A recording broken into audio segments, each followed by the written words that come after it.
footsteps of my King. All right. The topic is weight loss. Weight loss. So Instagram, you guys can chime in and let me know your thoughts. If you have questions, I'm going to actually record this for possibly a future podcast. And so just answering some of those questions that came in. A lot of people don't know this, but the reason I have a passion for health and fitness, and again, if you want, chime in, you can ask questions on here. Nothing's off the limits on this area of biblical health and fitness from a biblical perspective, biblical weight loss. And so, I was involved in the fitness industry before I became a pastor. God kind of called me out of that. And then I became a pastor. So I still want to help people in this area. A lot of times I'll pray for people, but the thing I'm praying for them about, high anxiety, well, have you tried getting off caffeine? High stress. Have you been in God's word? Have you, put things in your mind that are wholesome and edifying? Things like that. We have to start there at the basics. Type 2 diabetes. Would you pray for me? Yes, but we have to get your blood glucose level under control, and your body's insulin resistant right now. So there's so many practical things. And I think, it's important to look at it from a biblical perspective. So again, I'm going live for some of you here on Instagram. You can put your question in there. Anything diet related, health related, because it's an important topic. Here's why it's important. People say, Shane, we're just supposed to, confront the culture, and we don't need to worry about all this stuff. Well, the problem is I can't confront the culture, nor can you, unless you're taking good care of this body that God has given us. And so, I know people who are bedridden. Some of the people at our church who do the most for God are actually in wheelchairs. And so God can do whatever he wants to anyone. So I'm not trying to say, God wants all of us to be healthy and wealthy and wise. Of course not. But we are called to steward this gift he has given us. And so when we're taking better care of our body, we can then, do things for God even better. How much better of a parent are you going to be when you're not flying off the handle and snapping and irritable, when you're getting that good sleep, when you're off of caffeine? And how about a better parent, or a better father, or a better dad, or being able to go to the hospital and have more energy to go visit people, minister to people? And so I think the enemy's coming after our health, because I know personally when I'm just, when I was overweight and low energy, I didn't want to do much. Preaching was hard. Ministering to people was hard. And so I think that's important. I think we don't want to overlook that. So I'm going to take some questions here, mainly on Instagram. If you want to put your question in on this area. People have been asking, about, let's start the top question, peptides. And that would take a whole podcast on its own. You're hearing a lot more about peptides. They've actually been out since the 1980s, I think, especially from Russia. Some of them, you've got to be careful with. They are a lot different than performance enhancing drugs. What the difference is, I'll tell you briefly. Performance enhancing, you would look at testosterone, male hormones, and somebody would go to the doctor. I've got friends that are on hormone replacement therapy right now, and they're actually younger than me. And I'm like, guys, you don't always have to do that. If you just, sometimes you do. I'm not ruling it out. But, so you're actually going to your doctor and you're taking testosterone every couple of weeks, and it's a synthetic. And so what happens is your body stops producing testosterone, and your testes in men will begin to, shrivel up because they're no longer needed.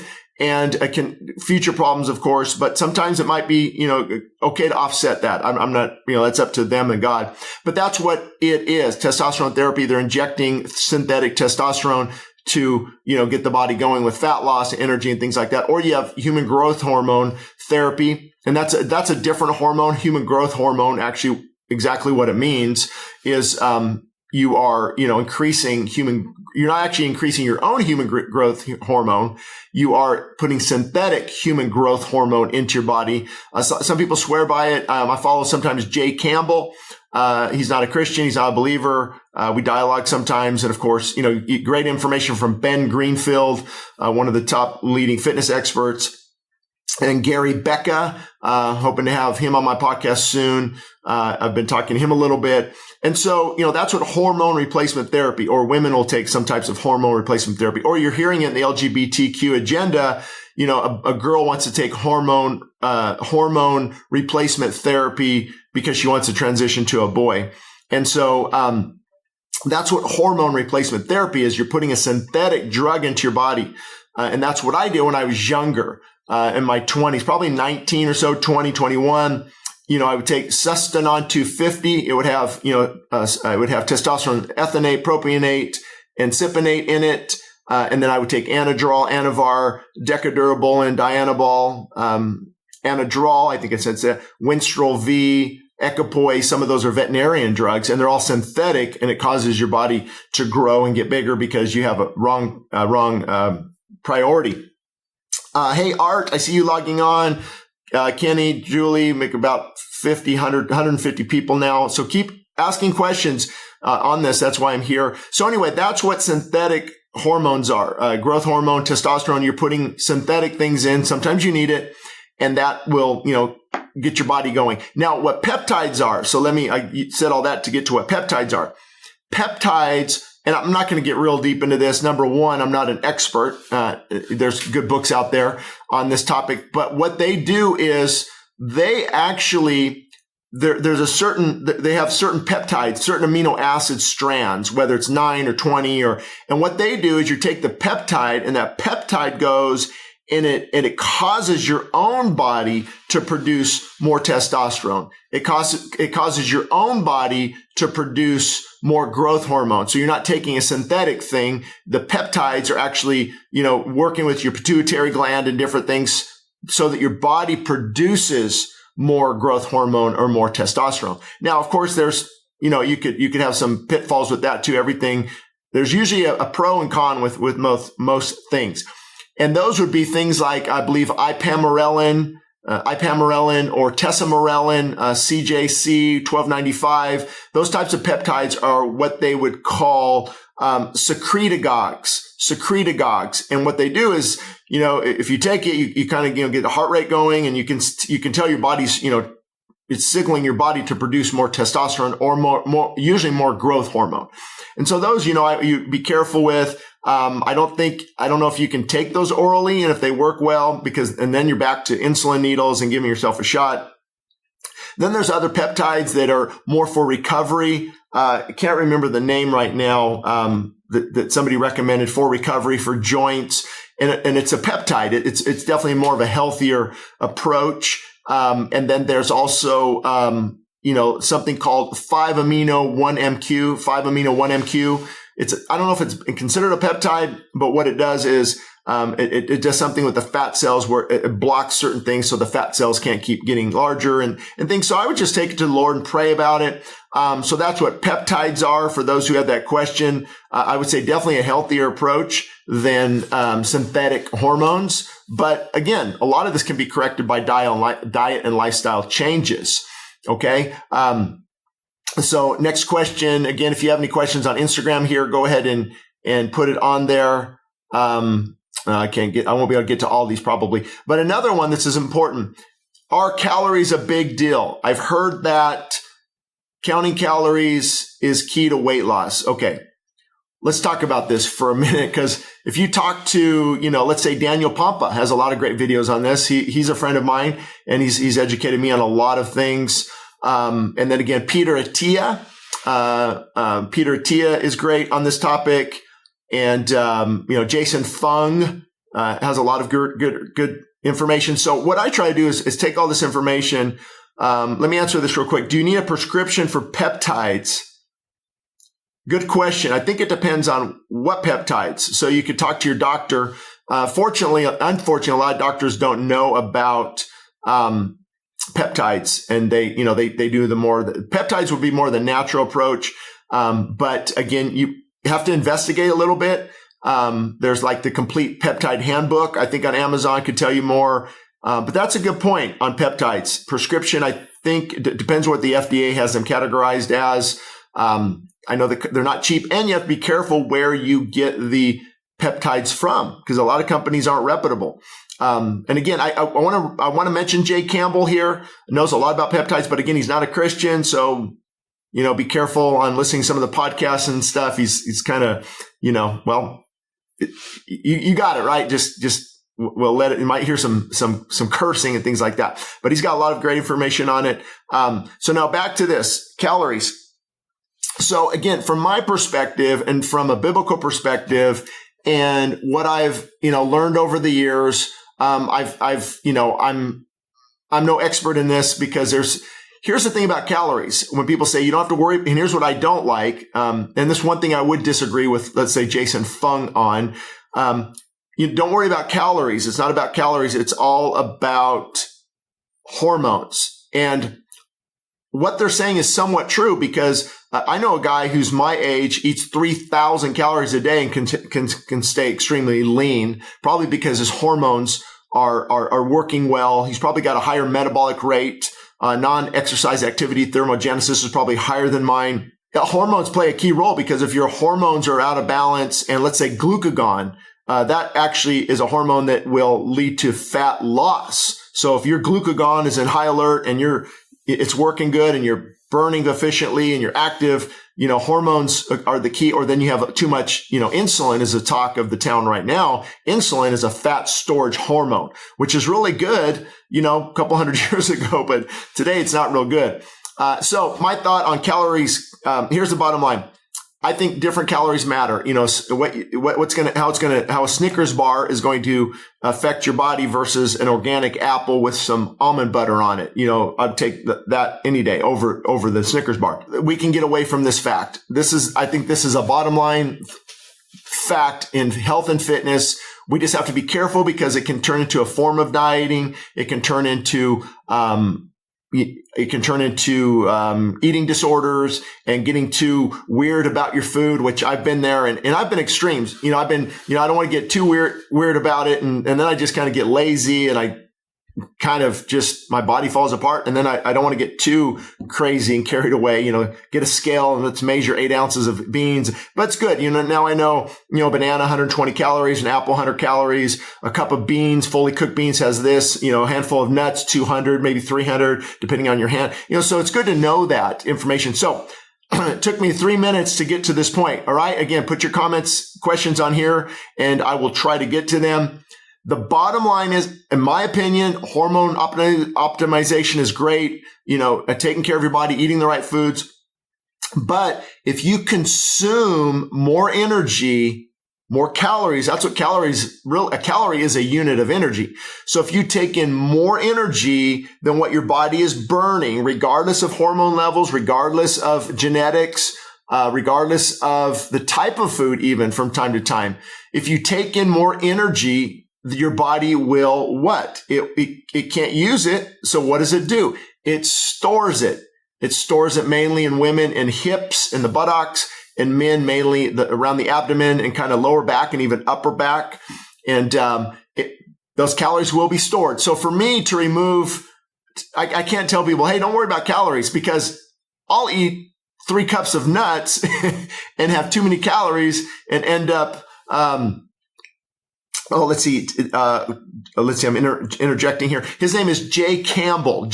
But again, remember, I'm not necessarily endorsing him. He's not a believer. Some stuff I don't agree with, kind of gets out there and spirituality stuff, but he knows a lot about peptides. But also you have to be careful who you're getting information from because the Bible says that we are to seek godly counsel. And so I don't really want those who are not believers. So what I do is I get the information about peptides. I get all this information and then I sift it through the filter of God's word. For example, do I want to get these so I can have a 6-pack?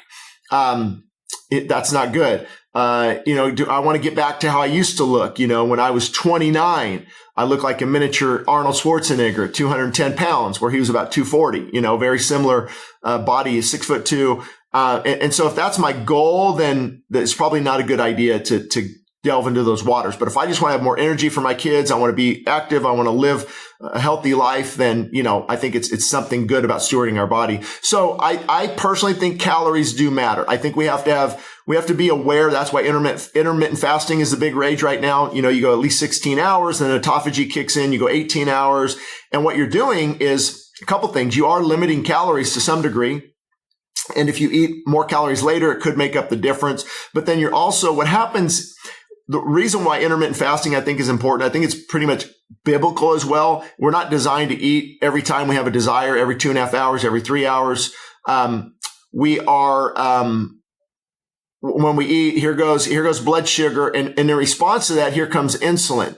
So let's eat again. Blood sugar, here comes insulin. We're going to eat again. Here comes blood sugar, insulin. We're going to eat tonight, late night. Anybody late night bingers? Blood sugar goes up when we eat insulin. And all this insulin, remember, insulin is a fat storage hormone. And so what happens is too much of this, and basically your cells close off. And your cells are closed, and now you're insulin resistance. Now the insulin can't get in there. What the insulin is supposed to do is it opens the doorway for glucose to come into your cell. And so by too much sugar, too much eating, I think most of the problems now it's being traced directly to too much glucose, too much carbohydrates. For sure. And so I'm not a keto guy all the time. I think it can be wise sometimes. A carnivore, fiber content, phytochemicals from plants. I don't know if that's how we were created. I know Alaska people, Eskimos have done really well on it, and it has a purpose. Jordan Peters did well on it. Joe Rogan said he enjoyed it. But I just think long-term sustainability and how I was created, what the Bible says that God gave us the plants for our primary food. So, if you're trying to lose weight, you have to be somewhat considerate of calories. And maybe it's like, hey, after 5 p.m., if most of us could not eat after 5 p.m., I think we would be in a lot better shape. That's where a lot of the damage takes place, because not only is it more calories, now these calories are going to prevent a good sleep, because now even adrenaline's worked up, your metabolic rates increase a little bit, digestion is taking place. It's hard to sleep. You're waking up more. Now you got to urinate more because you just took in some, even if you take in fruit, that's going to, when it converts, water is going to be left over as well. And we don't get a good night's sleep. Our insulin goes up, and we tend to gain weight. So let's see here. I'm going to go to some of the more of the, I wish I could remember that peptide that's good for, and actually I think you can take it in a pill. It's good for recovery, or you can find a doctor who maybe can inject, that peptide for recovery into your system. All right. Let's see if we got two more I can get to.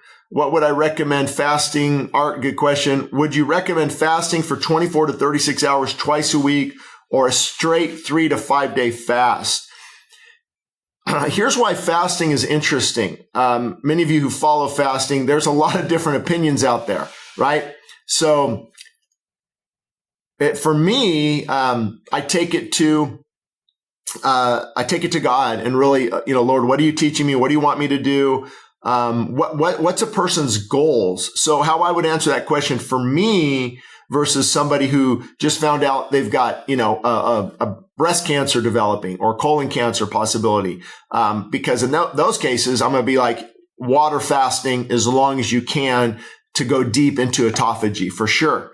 But if I'm a pastor, a father, 36 hours, if you've never tried 36-hour fasting, it's pretty challenging. And that's just having water only. And again, for those of you who don't know, you can download my book, Feasting and Fasting, for free at the church website, westsidechristianfellowship.org, westsidechristianfellowship.org, Feasting and Fasting. And it can answer all your questions. What should I drink? Can I drink this? Can I eat this? How long should I fast? All of that is in there. And also, if you think of it, share this podcast. Wherever you're at, and try to get the word out, trying to help more people get in shape, because I think it's not about looking good at the beach, right? It's about longevity, productivity, feeling better. And when I feel better mentally, physically, emotionally, I actually feel better spiritually as well. They are interwoven. If I just eat too much, I'm gluttonous. It affects my spiritual life. I don't want to read the word. I don't want to pray. I don't really want to go to church. So you wonder how many people don't want to come to church on Sunday because of what they did Saturday night. There's definitely a parallel there. So another question. What would I recommend? I think the 3 to 5 day fast is definitely more beneficial health wise. It just depends, can a person do it? And I get into, what many of you know, if you follow fasting, if you don't follow fasting, you don't know what autophagy is, but autophagy happens when your body runs out of glucose for fuel, and it begins like Pac-Man, diseased tissue, other benign areas, even cancerous tumors have been proven, it'll start to consume these things that are dead, and it spares your muscle, protein sparing mode, And it's because we are created by a creator. We are designed. That's why there's so many benefits of taking care of this body and looking to our designer to get us going in the right direction. Let's see. From a dead start and with a busy lifestyle, what is the best way to begin getting healthy? Okay. Nathan Anderson, I think it is. Pastor Nathan Anderson. Good to hear from you. And I've got a passion for this area because, left to myself, I would probably be, 50, 60, 70 pounds overweight. I love to eat too much. I love chocolate at night.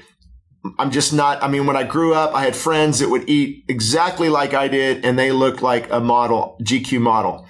And it's like, how do you look like that? And so genetics does play a role in it. Not everyone's going to look like The Rock, even if they take, growth hormone and testosterone and tren and things like that. There's genetics definitely plays a role. And so what I've always heard is, and what I like is genetics loads the gun, but your lifestyle pulls the trigger. Your lifestyle can actually change some of your genetic expression. They call it epigenetics. And although I'm predispositioned to be this way, I don't have to live this way. And so from a dead start, what I would do is the battle is in the mind. You have to, the power of the made up mind. Lord, I'm tired of being overweight. I'm tired of being sluggish. I'm tired of not being a good parent for my kids. I'm going to see this through and usually, let's be realistic. It took time to put the weight on. I would, give a good 6-month goal, by next spring. And, no, the holidays are coming. I usually do pretty good at holidays. I don't have any candy around Halloween time, even though we don't celebrate Halloween per se. I don't eat, candy around Christmas much. It's just, power of the made up mind, and I know where it's going to take me. And so, it doesn't mean you're not going to blow it now and then or enjoy it, some things now and then, birthday cake, whatever. But you have, okay, I've got that 6-month goal, and knowing that you're not going to actually see the results very quickly. It's a process. A pound of fat, wonder what I could show you a pound of fat would be. A pound of fat, is 3,500 calories. And so if you're creating a deficit, it's going to take a while to lose a pound of fat. And you don't want to just starve yourself because your metabolic rate, your metabolism can slow down a lot. And then you're going to start eating again the normal way. And then you're going to gain that weight on. That's what the yo-yo effect really is. The yo-yo effect is your body's metabolic rate slowing down, adjusting to the low calories. Now, granted, I would even start to incorporate some fasting right away. If I was working with somebody and like I used to do, let's say they're 300 pounds and I would look at their diet, I would write them out a menu. I'd probably, if possible, skip breakfast. If they can, let that fasting continue to lunch, maybe a good, solid, very healthy lunch, huge salad with all kinds of things on it, a grilled chicken breast, and then possibly a lot of avocado. And then, later on around 4:00, a good healthy dinner, maybe a little bit of protein shake, right after that, and some supplements. And then, let's say that's 2,000 calories. And I would say that's your 2 meals for the day. You start to really crave something after that. No, it's going to take a while. It's your body fighting these addictions. And so, maybe some sparkling water is good. Something to take the edge off. Sometimes I have some magnesium and mix it. It's a little bit sweet, and just things that kind of take the edge off. But we have to remember it's a challenge. It's a fight. It's a battle. It's hard. It's not easy. And so we start to tell people, take a pill, for 30 days, lose 30 pounds in 30 days, wear this belt that shakes you and no, it's hard in this life. It is hard, especially with fast food on every corner. It's hard, and it's going to take a mental, strong person to get through this. So I'd set myself up a goal, and I would not weigh myself, but once a week at the same time, every single day on an empty stomach. And even if I didn't see much progress, and I've done this before, man, I didn't lose any weight. That's why measurements are important. Measurements of your waist and navel, especially for men. And I noticed I dropped a 1/2 inch on my waist, but my weight didn't change. Well, remember, if you're also working out, muscle, depending on your age, muscle can start to develop and start to grow. And so the weight might not change too much, but eventually now you've got that more muscle. Now that muscle, you're going to be able to expend more calories, and now you're going to be able to drop some weight even quicker. So that's what I would do from a dead start. I would incorporate intermittent fasting. I would limit my feeding window. I would get more active. Even now I parked, way away from the mall, and I walked to the mall. I walked around the mall. I actually walked over a mile just going to the mall. Same thing with when I go shopping. I park the farthest out. I take stairs, and you got to wear, if you've got on your Apple Watch, it says I'm almost there right now, meeting my daily goals, of walking. I want to walk, 5-6 miles a day. In addition to my exercise and just staying busy. So you got to stay busy. You got to stay active, because that's non-exercise activity thermogenesis. They call it the NEAT principle.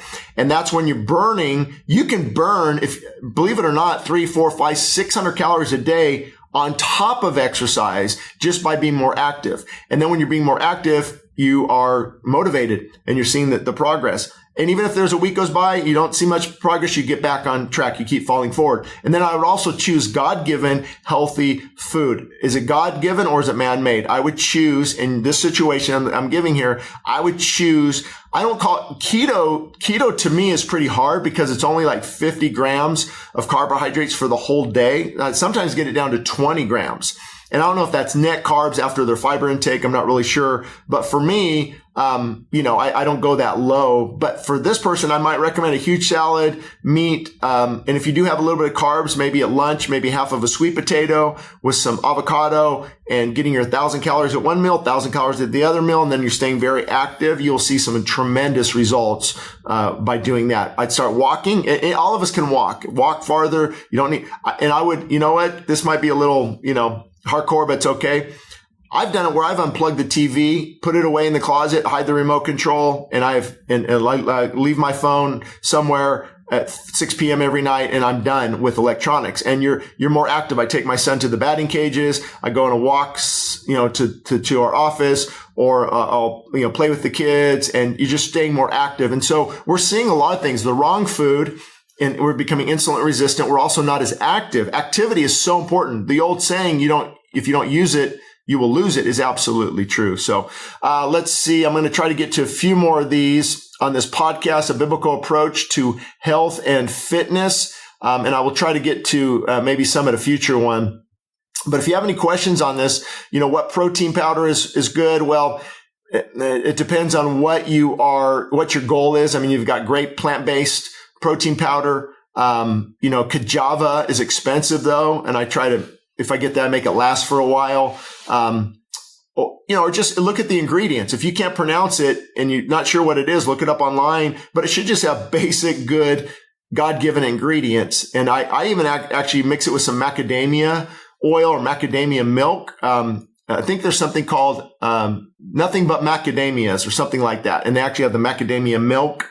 Mix that with cold water, milk, and the shake. So it just depends, what supplements. It depends what your goals are. I have a whole video on YouTube about some of the supplements I take. I would definitely bottom line, be getting a good multi-mineral and vitamin, and also a great B complex vitamin. I would get good D and K vitamins. There's a whole, and then trace mineral vitamins. Trace minerals actually, it comes in maybe a powder or liquid. And I take my supplements one day and then nothing the next. I don't know if that's a good idea, but I save a lot of money that way. So that's one idea. Let's see a couple other ones. Oh, hey, Alex, how you doing? You have any questions on your end? Let me know. Okay, another one here on, again, if you have any questions on health and fitness from a biblical perspective, put it on here. Another one about, when is physical fitness becoming fanaticism? When is it becoming too extreme? That's a good point. As humans, we always vacillate on these types of areas, right? I'm either leaning too far to the gluttony end in the activity, or I'm getting a little bit too carried away and crazy here. I've got to work out twice a day, and I got to measure my food intake on my scale, and I'm going to get mad at my wife if she buys some ice cream, and I don't want to go to my kid's birthday party. That's not real healthy. You got to learn how to live within the constraints that God has given us. And it's hard to find that balance. I haven't mastered it. Sometimes I lean the other way, and so I think, as long as it's not idolatry and, you look in the mirror all the time. If I want to get real crazy, I don't have a six pack. I'm 215 pounds, 6'2", and, it's not real pleasant to look at the beach, but I feel healthy. I feel vibrant. It's not about that. I want to know, can my clothes fit pretty good? Energy for my kids. Now, do I want to get down eventually? Yeah, and I will. I feel God wants me as I get older. As you get older, lean is the key. Trust me. Lean while holding on to muscle is the goal. The goal as I get older is I don't want to be resistant to insulin. I don't want to eat too many carbs and deal with that because your eyesight starts to fade. Your hands get numb. Your body really deteriorates when you're having too many carbs and too much insulin. And I also want to make sure I'm active and want to be leaner and holding on to muscle just to be able to get around better. Can't get off the floor with your kids. It's definitely hard. I think I answered this before, but the all meat diet. And again, the reason I'm a little bit different than most people out there you watch is I look at it from a biblical perspective. That's the only way I know. Fitness through a biblical perspective tells me that walking is really good. Lifting things is really good because God created us to work. And I'm not in construction anymore with a big digging bar and breaker bars and all that. Now I've got to, stay active. And so a lot of these guys, you'll hear them say, well, evolutionary or, the industrial age. And we when we were evolved, it's all, I have to throw that out the window because you cannot base anything off of evolution or how in the world could we evolve? How did the first little single cell, whatever, made a man and then another one knew to make a woman and then they knew how to come together and have a baby? Give me a break. It's lunacy. It's absolute lunacy. But again, they don't want there to be a God. There cannot be a God. That means I have to submit and surrender and I'm not God. And that's pride and that's arrogant. So sorry to answer your question. I don't believe in the carnivore diet. I wouldn't encourage anybody to do it necessarily, other than the fact, Jordan Peters and his daughter had really good results and other people have. And here's why. You're getting rid of all the processed food. You're getting rid of all the junk food and you're just eating God-given meat. That's it. So you will see probably your skin clear up. You'll probably go into a ketogenic phase. Absolutely. Is your body designed to live on ketones only? No, I don't think so. I think our body was designed as the chief source of energy. Carbohydrates is the chief source of energy. I think that's how we were designed because you can see how it's broken down. It's stored in the muscle. It's stored in the liver and it's easy access as soon as you need it. Whereas fat, you actually have to get into ketosis and then the fat is fuel. And then if you start to get really low, gluconeogenesis, where your muscle is being converted now into glucose, right? The primary. So I think carbohydrates are our primary source of energy, how we are created. And in the Bible, it says, I gave them all the herbs, all the greens, the trees, the fruits. I gave all of this to them for fuel, for food. Okay. But then all the benefit of meat protein versus plant. What about some of the vitamins and minerals that are actually lacking in plants? And that's true. Vegans have to take a special supplement because it's not found in plants. And, I don't really know how that works other than I know they were a lot closer to the soil. And a lot of times when you're in the soil, and that's why I worked in construction, a lot of soil, that soil carries a lot of the vitamins and minerals that plants are missing. So, if you're grabbing a carrot from the dirt and you're eating it, you could actually get some of the same types of vitamins and minerals. Plus, what does the animal do? The animal eats the grass, the cow, and the oxen. Look how strong an oxen is. What do they eat? Plants. So, but this is a heated debate. It's almost like debating Calvinism and Arminianism in the church, or eschatology, the end times rapture, or once saved, always saved. You got people, they're very passionate about this. But from my perspective, the Bible is clear that we are to primarily eat plants. And we can get into the phytochemicals, the cancer preventing effects of plants, resveratrol in grapes, antioxidants. And then I love these guys that come on and say, plants are trying to kill you. No, they're not. What they're actually doing is they're keeping away the pests, but the levels of toxicity in the plants are not hurting our body. Actually, what they're doing is, did you know there's cyanide, I believe, in some, I think maybe in a peach nut or something, a pear, don't quote me on this, but not a pear, but, or nectarine or something. It's actually a little bit of that in there. And so you have these things at a small level, they can be good for the body, but you start to get excessive levels. So I just can't if it doesn't line up scripturally, I can't believe it. So I don't believe in the carnivore diet long term, but short term it might work for some people. Also, you have to remember, where does I can think of a lot of prescriptions that actually have their foundation in plants, rapamycin, for example, metformin, statin drugs. A lot of those, rapamycin, for example, I think it was found in the bacteria on Easter Island, and rapamycin, decent medicine. Metformin, a lot of people take that for diabetes. So medicine often has its good medicine often has its roots in plants. Where do we get some of our opiates from? Plants. So I can't buy into the meat diet phase. A lot of this is a phase, carnivore. Now, again, it can work good for some people, and I just mentioned why, because they're removing all processed food and they're eating just meat. You are going to definitely reap some benefits. I would be concerned about too much protein and what that does to the body, and also my lack of fiber. Those would be the big concerns for me. Julie Dawn, good to hear from you. Been praying for you guys, for the same Julia Dawn I'm thinking of. Yes. Where are we, pre-trib or post-trib or in between? I'd say we all agree that we're in the end times. Yeah, me too. You can listen to my series on Revelation, and I try to just show the different views on what that looks like too. So anyway, just want to pop on for a little bit and talk about biblical health from a biblical perspective. Let's see. Got a lot of questions on plant-based protein. I think I answered most of them.